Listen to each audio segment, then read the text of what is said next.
Assalamualaikum warahmatullahi wabarakatuh. Alhamdulillah wassalatu wassalamu ala rasulillah wa ba'd. Ayyuhal ikhwah azzani wa azzakumullah. Kita lanjutkan pembacaan hadis-hadis dalam Al-Adabul Mufrad. Berkata Imam Al-Bukhari rahimahullah, haddatsana Abu Nu'aim qala haddatsana Al-A'mash an Malik bin Al-Harits an Abdullah ibn Rubay'ah qal kunna julusan 'inda Abdullah fadzakaru rajulan fadzakaru min khuluqihi faqala Abdullah ara'aytum law qata'tum ra'sahu akuntum tastati'una an tu'idu qalu la qal fayadah qalu la qal farijlah qalu la qal fa innakum la tastati'una an tughayyiru khuluquhu hatta tughayyiru khalqah. Inna nutfah la tastaqirru fir rahim arba'ina laylah thumma tanhadiru daman thumma takunu 'alaqah thumma takunu mudghah thumma yab'atsu Allahu malakan fayaktubu rizqahu wa khuluquhu wa syaqiyyan aw sa'ida.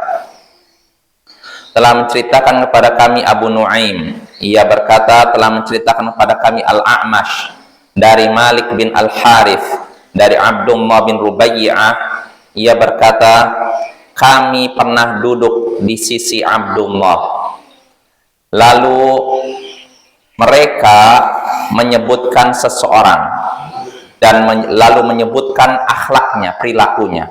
Mereka menyebutkan seseorang, kemudian menyebutkan perilakunya, perangainya.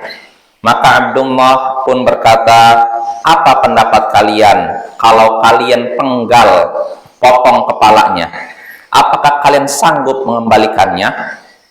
Mereka menjawab, tidak. Lantas bagaimana kalau tangannya yang dipotong? Kalian sanggup mengembalikannya? Mereka menjawab, tidak. Lantas bagaimana kalau kakinya kalian potong? Kalian sanggup mengembalikannya? Mereka tidak.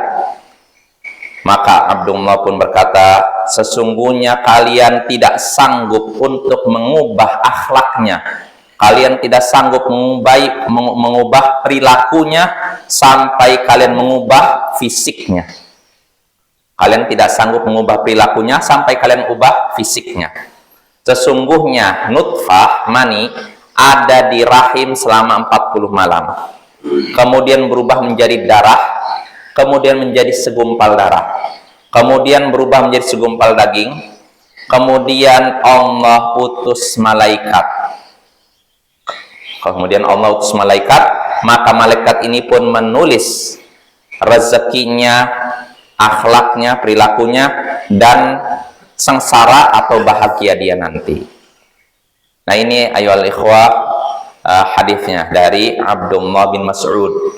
Di sini Abdullah bin Rubay'ah menceritakan bahwasanya ketika itu beberapa orang duduk di sisi Abdullah bin Mas'ud.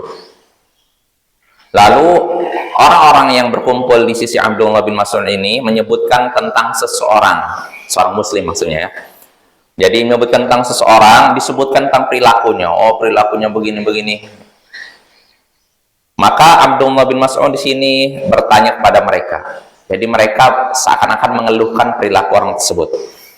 Maka Abdullah berkata kepada mereka, kalau kalian potong kepala orang tersebut, sanggupkah kalian kembalikan? Sudah dipotong lalu dikembalikan lagi, hidup lagi, sanggup tidak? Mereka menjawab tidak. Ya sudah, bagaimana kalau kalian potong tangannya? Bisakah kalian kembalikan lagi tangannya? Butuh? Mereka menjawab tidak. Lantas bagaimana kalau yang kalian potong adalah kakinya? Sanggupkah kalian mengembalikan kakinya nempel kembali? Nah, di sini mereka pun menjawab tidak. Nah, Abdullah pun memberikan nasihat, kalian tidak sanggup mengubah perilakunya sampai kalian mengubah fisiknya. Artinya sebagaimana kita tidak bisa mengubah fisik seseorang, maka kita pun tidak bisa mengubah perilaku seseorang. Ya contohnya fisik seorang, orang yang memang Allah takdirkan kulitnya putih terang, bisa diubah jadi hitam legam. Nggak bisa kan? Orang yang Allah takdirkan lahir dalam keadaan hitam legam kulitnya, tiba-tiba jadi putih terang, bisa? Tidak bisa ya. Nah, kalau mengubah fisik saja tidak bisa, maka begitu pula mengubah perilaku seseorang. Ini maksudnya ya. Nah, tapi ayolah ikhwah, hadis ini bukan berarti dalil bagi orang yang tidak mau amar ma'ruf nahi munkar. Itu orang itu salah tuh, kamu nggak ngasih nasihat. Itu udah Allah takdirkan seperti itu. Nggak bisa seperti itu ya. Karena kenapa? Memang segala sesuatu sudah Allah takdirkan. Perilaku seorang, fisiknya, nanti dia di surga neraka udah ditakdirkan oleh Allah. Tapi kita kan tidak tahu takdirnya seperti apa. Iya nggak? Kayak seperti kita nih. Semua kita yang duduk di sini sudah ditentukan mana tempat duduknya nanti, di neraka apa di surga. Udah Allah tentukan. Tapi apakah kita tahu takdir kita? Nggak tahu kan?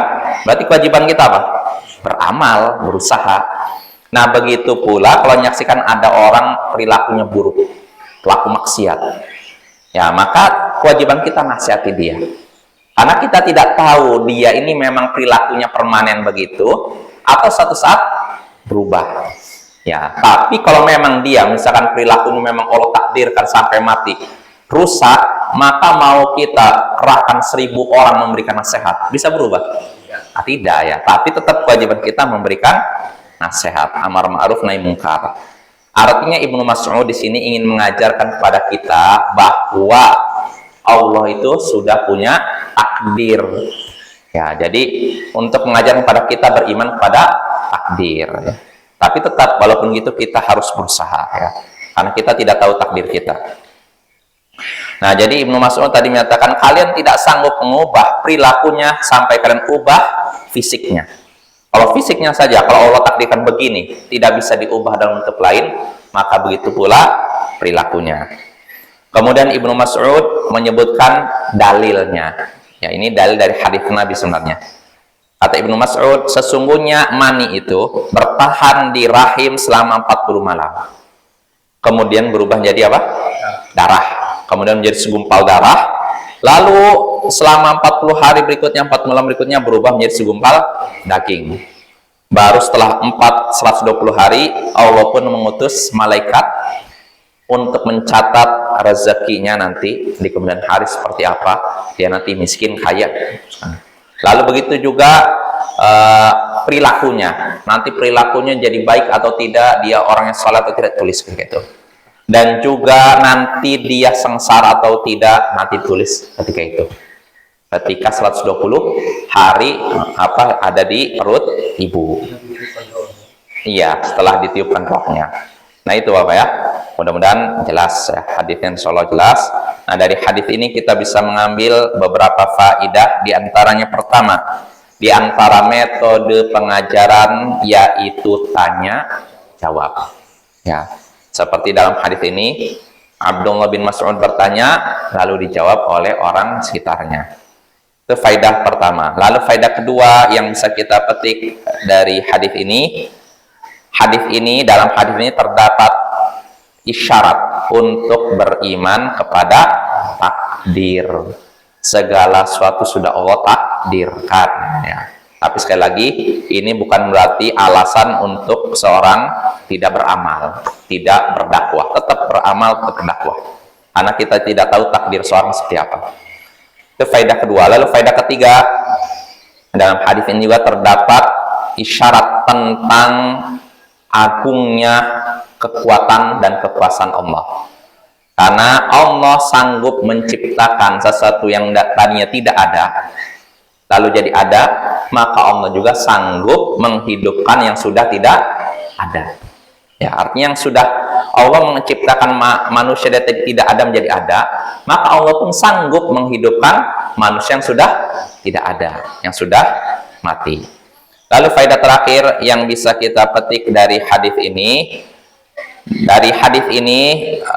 kita bisa mengetahui bahwasanya Allah mengajari kita bahwa segala sesuatu butuh proses. Ya, Allah mengajari kita bahwa segala sesuatu butuh proses. Contohnya dalam penciptaan manusia, apakah langsung jadi? Tidak kan? Dimulai dengan mani yang 40 hari di perut ibu, lalu berubah menjadi apa? Segumpal darah, lalu menjadi segumpal daging. Allah sanggup tidak menciptakan manusia sekali jadi? Sanggup kan? Tapi Allah menciptakannya dengan tahapan untuk mengajari kita bahwa segala sesuatu butuh proses. Maka Bapak, kalau kita ingin menjadi orang yang baik, ada prosesnya. Mau menjadi orang yang sukses, ada prosesnya. Tidak instan, ya.